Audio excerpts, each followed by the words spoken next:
औज़ुबिल्लाहि मिनश्शैतानिर्रजीम बिस्मिल्लाहिर्रहमानिर्रहीम। सिलसिला सवालात व जवाबात के साथ मैं आपकी खिदमत में हाज़िर हूँ। आज का पहला सवाल है, अगर इमाम ख़ुद इकामत पढ़ रहा हो तो मुक्तदी को नमाज के लिए कब खड़ा होना चाहिए।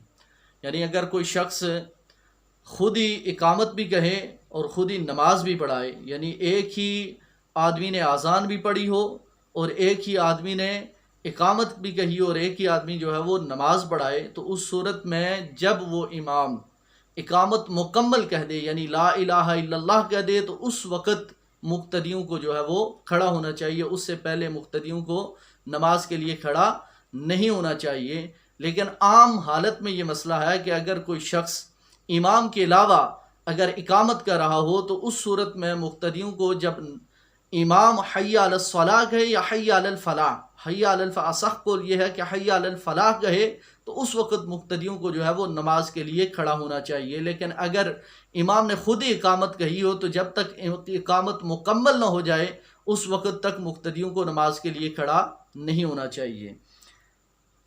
दूसरा सवाल, अगर कोई शख्स 4 रकात वाली सुन्नतों में पहली रकत में सूरह फातिहा के बाद सूरह नास पढ़ ले तो अगली सूरतों में ज़म सूरत कैसे करें। यानी अगर किसी शख्स ने सूरह फातिहा के बाद 4 रकात वाली सुन्नतों में पहली रकत में ही सूरह नास पढ़ ली तो अगली सूरतों में सूरत कैसे मिलाएगा सूरह फातिहा के बाद। चूँकि हर रकत के अंदर अलग सूरत पढ़ने का हुक्म है तो ज़म सूरत कैसे करेगा। तो अब चूंकि वो कुरान की आखिरी सूरत जो है वो उसको तिलावत कर चुका है, अब अगर उसको छोड़ के दूसरी सूरतें तिलावत करता है तो उससे कुरान मुक़द्दस की जो तरतीब है तो वो खिलाफ तरतीब किरात जो है वो सादिर होगी।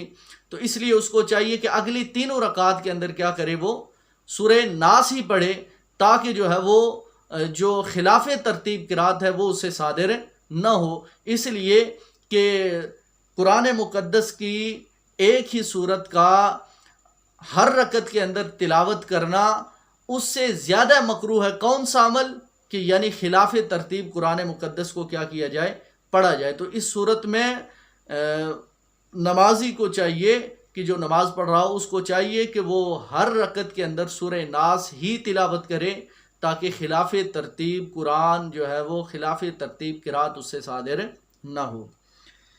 तीसरा सवाल, तिवाल मुफस्सल और किसार मुफस्सल क्या है।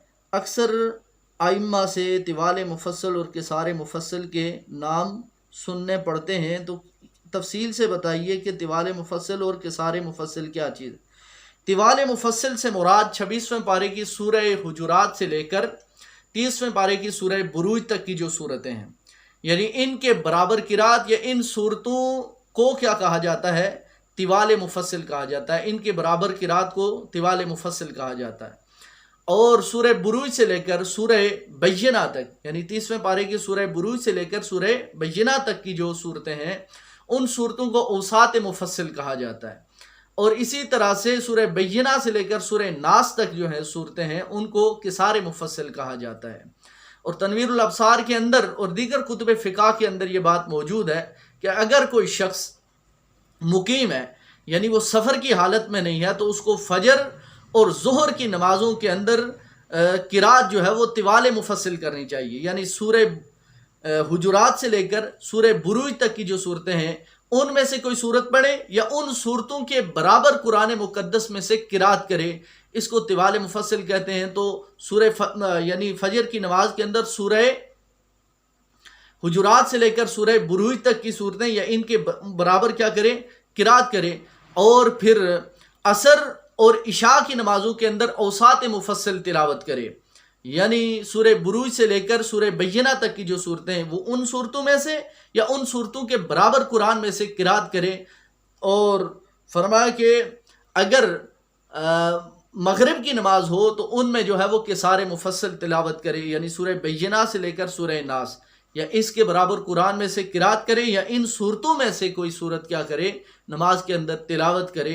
तो इसको किसार मुफस्सल, इसको औसात मुफस्सल और इसको तिवाल मुफस्सल कहा जाता है।